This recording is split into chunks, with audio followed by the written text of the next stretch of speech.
Bismillahirrahmanirrahim. Assalamualaikum warahmatullahi wabarakatuh. Hari ini kita akan melanjutkan kuliah hukum acara perdata, yang mana sebelumnya kita sudah membahas tentang persaksian atau saksi ya. Karena di dalam hukum acara perdata kita mengacu pada 164 HIR itu jelaskan bahwasanya ada yang alat bukti surat ya, ada alat bukti saksi, terus ada alat bukti persangkaan dan apakah? Persangkaan, kemudian juga ada alat bukti sumpah ya. Alat bukti sumpah ini belum masih ya, belum kita bahas. Yang jadi, sudah kita bahas tapi itu, kalian sudah disinggung kita kan yang awal ya, sempat disinggung, tapi memang belum kita bahas tuntas karena kita baru membahas tentang alat bukti surat atau alat bukti tertulis. Yang kedua alat bukti saksi pada pertemuan sebelumnya ya. Hari ini kita akan melanjutkan tentang yang ketiga berarti ya. Yang ketiga tentang persangkaan. Persangkaan. Nah, di persangkaan mungkin seperti apa sih persangkaan ini? Karena mungkin teman-teman juga bingung sangka. Mungkin ini menyangka-nyangka tuh ya. Atau bagaimana nanti gimana? Apakah hakim menggunakan ini untuk menyangka seseorang? Artinya kalau di dalam agama mungkin ini negatif ya, sangka kan? Gak boleh ya. Berprasangka buruk. Gak boleh kan? Jadi bagaimana sih persangkaan di dalam hukum acara perdata dan bagaimana asasnya atau mungkin ada dasar hukum? Ada ya. Jadi kalau kita memahami persangkaan sebagai salah satu alat bukti yang digunakan dalam hukum acara perdata itu, kita tidak boleh mengasumsikan persangkaan itu seperti persangkaan atau berprasangka orang pada umumnya ya. Jadi kita menyangka-nyangka, mengira-ngira gitu kan, kemudian ini bisa dijadikan bukti ya. Jadi bukan itu yang dimaksud dalam hukum acara perdata ya. Jadi mungkin kita bisa baca Mas Os di pasal 1915 BW ya. Di situ dijelaskan tentang apa yang dimaksud dengan alat bukti persangkaan. Kenapa bisa digunakan sebagai salah satu alat bukti dalam hukum acara perdata kita ya. Nah, di pasal 1915 BW itu dijelaskan bahwa persangkaan itu adalah kesimpulan ya yang ditarik oleh undang-undang atau oleh hakim ya dari sebuah peristiwa yang terkenal begitu ke arah peristiwa yang tidak dikenal gitu ya. Jadi ini mirip kias ya, kalau dalam bahasa hukum Islam itu saya pernah belajar itu ada kias ya. Jadi tapi kias ini berdasarkan hukum yang jelas ya. Kemudian dikiaskan sehingga dapat menemukan hukum yang awalnya tidak jelas atau kurang terkenal gitu ya. Nah, ini sama juga. Jadi persangkaan di sini bukan sembarang berprasangka ya, bukan hakim mengira-ngira, bukan ya. Tapi ini ada undang-undangnya, jadi ada persangkaan undang-undang, ya. Nanti ada juga persangkaan yang dilakukan sendiri oleh hakim, ya. Berdasarkan fakta-fakta, berdasarkan kenyataan-kenyataan. Nah, kembali kepada pengertian persangkaan, saya ulangi sekali lagi Mas Os, persangkaan itu adalah kesimpulan-kesimpulan yang ditarik oleh undang-undang atau ditarik oleh hakim, ya. Dari sebuah peristiwa yang terkenal ya untuk mengetahui peristiwa yang tidak dikenal ya. Itu menurut BW pasal 1915 ya. Silakan dibaca sendiri. Nah, memang alat bukti persangkaan ini alat bukti yang tidak langsung ya. Artinya kalau alat bukti yang lain langsung bisa dihadirkan dalam arti di depan persidangan ya. Misalnya alat bukti saksi kita tinggal panggil saksinya, pribadinya bisa dihadirkan di persidangan. Jadi kita bisa membuktikan secara langsung ya. Tapi kalau alat bukti persangkaan ini memang kita sebut sebagai alat bukti yang tidak langsung ya. Artinya apa? Perlu peran dari hakim ya. Perlu pengamatan dari hakim. Perlu pengamatan dari hakim menyesuaikan bagaimana undang-undang menyimpulkan peristiwa-peristiwa yang terjadi yang sebelumnya tidak dikenal itu sehingga menjadi dikenal gitu kan. Nah, gitu. Nah, kalau memang itu tidak berhasil dilakukan, maka dia harus hakim sendiri yang harus menyimpulkan. Ya, ya, harus menyimpulkan, yang memberikan persangkaannya gitu ya, yang harus menyimpulkan berdasarkan fakta-fakta kenyataan-kenyataan.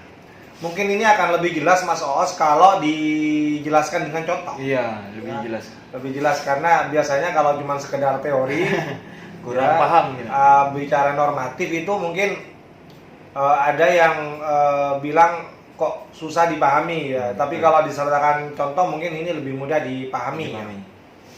Nah, kita kembali ke pembagian persangkaan sebagai alat bukti dalam hukum acara perdata kita. Itu ada yang disebut dengan persangkaan berdasarkan hukum atau persangkaan berdasarkan undang-undang. Jadi yang membuktikan itu, yang membuktikan sebuah peristiwa yang harus dibuktikan itu adalah undang-undang atau harus berdasarkan hukum. Ya.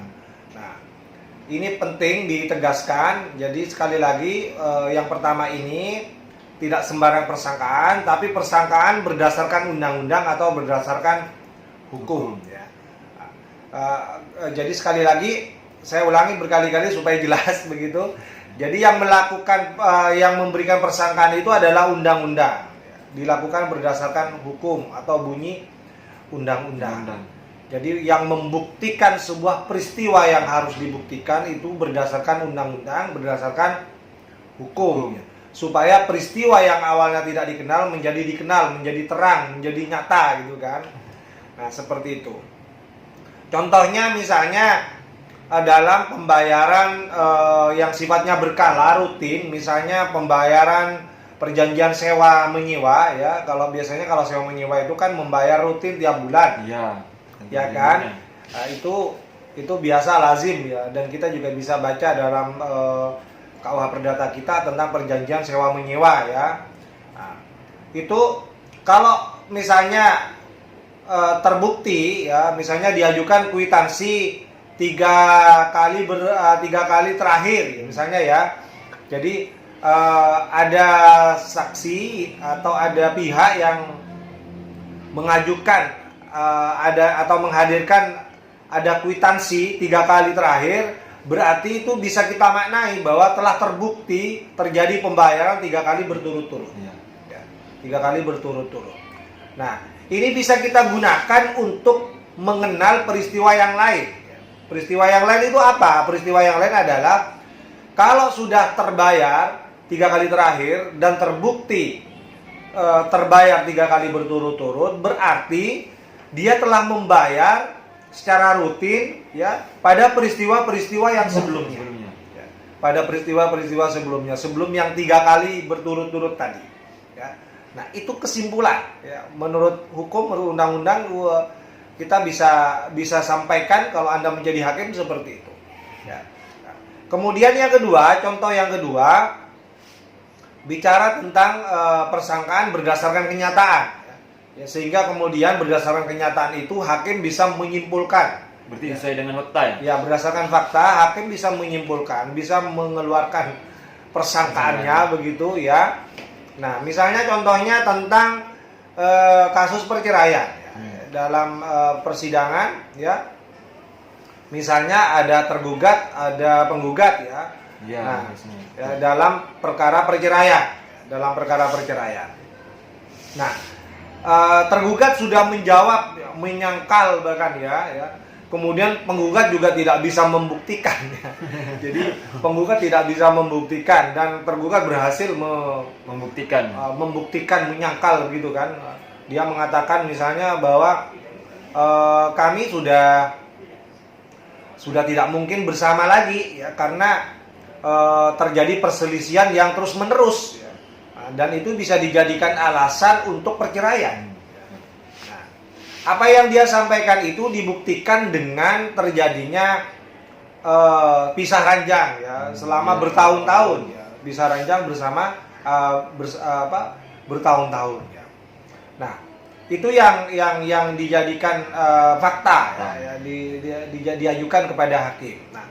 Nah, fakta-fakta ini kemudian dijadikan alasan oleh hakim untuk menarik kesimpulan-kesimpulan. Ya, dalam hal terjadi pisah ranjang bertahun-tahun, maka hampir dipastikan dapat kesimpulan tidak mungkin ini bisa rukun. Jadi ini bisa dipakai untuk menarik kesimpulan peristiwa yang lain. Ya. Peristiwa yang lain itu akan muncul bahwa dalam hal kedua belah pihak sudah pisah ranjang bertahun-tahun, ya faktanya memang seperti itu. Ya. Sudah di cross check ke beberapa saksi, ya, yang hasilnya sama begitu diakui, ya sudah bertahun-tahun memang, maka hakim akan buat kesimpulan bahwa ini tidak mungkin memang rukun ini, karena sudah bertahun-tahun bisa ranjang kan, gitu ya. Jadi hakim bisa dia melakukan persangkaan. Ya. Tapi persangkaan ini berdasarkan fakta yang ada. Berdasarkan fakta yang ada. Tidak hanya mendengarkan pada persangkaan itu saja kan? Ya. Jadi berdasarkan fakta-fakta yang memang sudah terbukti diajukan. Ya. Ya. Sudah terbukti, ada saksinya, ada pengakuan, ya kan. Sehingga hakim berani menarik kesimpulan, ya, mengajukan alat bukti persangkaannya untuk membuat keputusan bahwa ini tidak bisa rukun ini, ya. Tidak mungkin rukun, ya. Tidak bisa hidup rukun kalau sudah bertahun-tahun bisa ranjang ini, ya.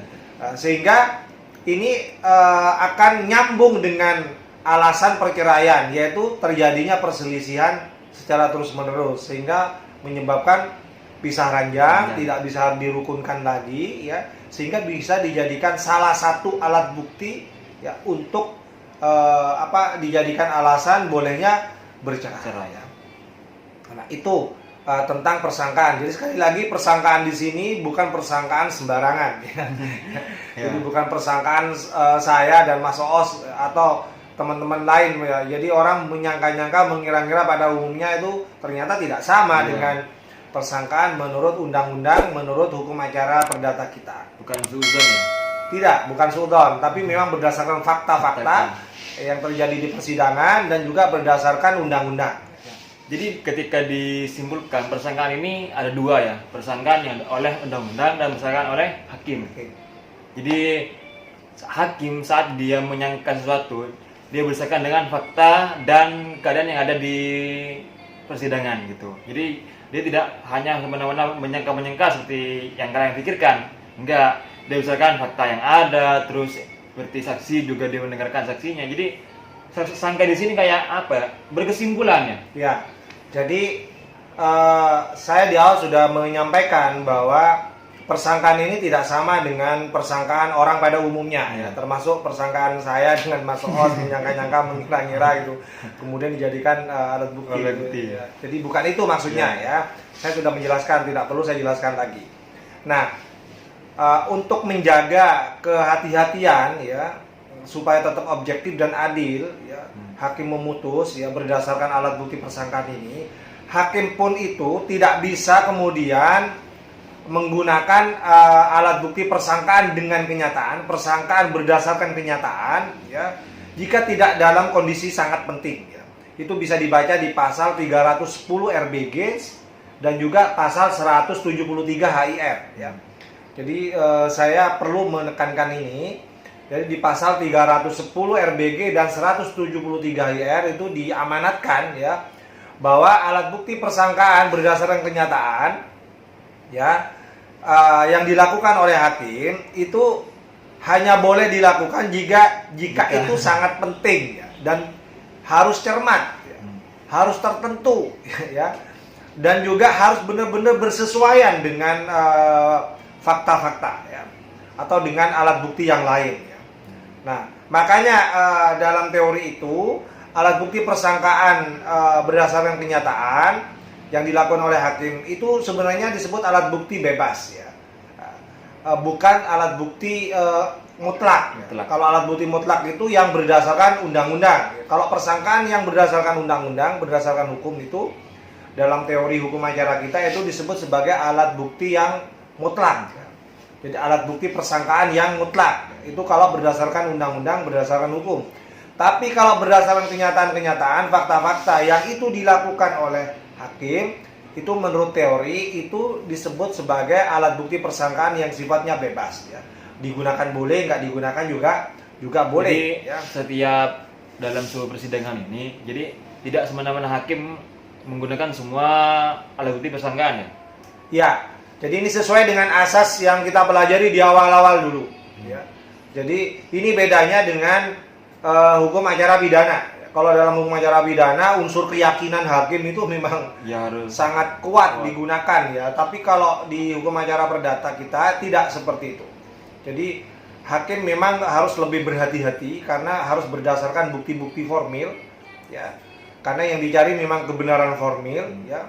Dia tidak boleh memasukkan unsur keyakinannya, menyangka-nyangka, mengira-ngira saja begitu kan. tanpa ada faktanya Tanpa ya. ada fakta-faktanya, tidak bersesuaian dengan fakta-fakta yang lain ya, dan mengabaikan undang-undang apalagi misalnya itu tidak boleh ya. Jadi fakta yang persangka yang disebutkan oleh hakim ini berarti ini bisa dibantah kan?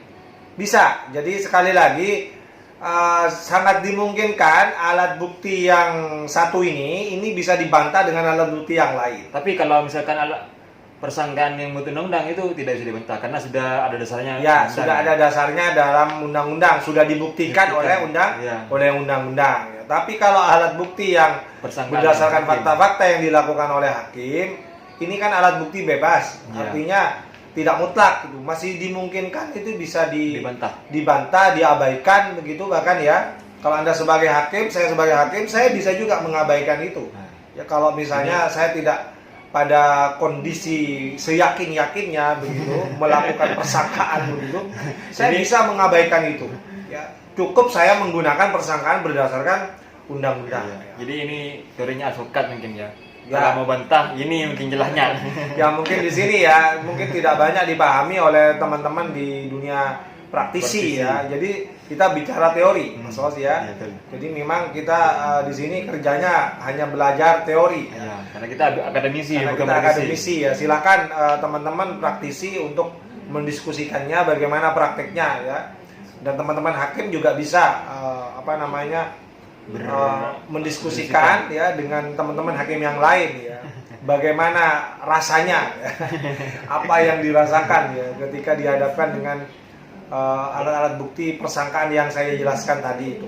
Ya, saya kira itu untuk kuliah kita pada hari ini saya kira cukup. Kita sudah mengenal satu alat bukti lagi ya, yaitu alat bukti persangkaan. Persangkaan. Nah, mungkin minggu berikutnya kita akan bicara alat bukti yang lain, alat bukti pengakuan. Dan alat bukti sumpah. Mungkin ini bisa digabung Mas Iya. Os ya. Ya, saya kira itu saya serahkan kepada Mas Os. Baik, terima kasih Mas Zen. Ya, teman-teman tentang alat bukti persangkaannya. Jadi kita sudah mempelajari 3 alat bukti, yaitu pertama surat, tentang surat ya. Yang kedua saksi, terus yang ketiga adalah persangkaan. Nah, yang ketiga ini tolong pahami. Nanti kita akan lanjutkan di program selanjutnya. Terima kasih. Kita tutup. Assalamualaikum warahmatullahi wabarakatuh.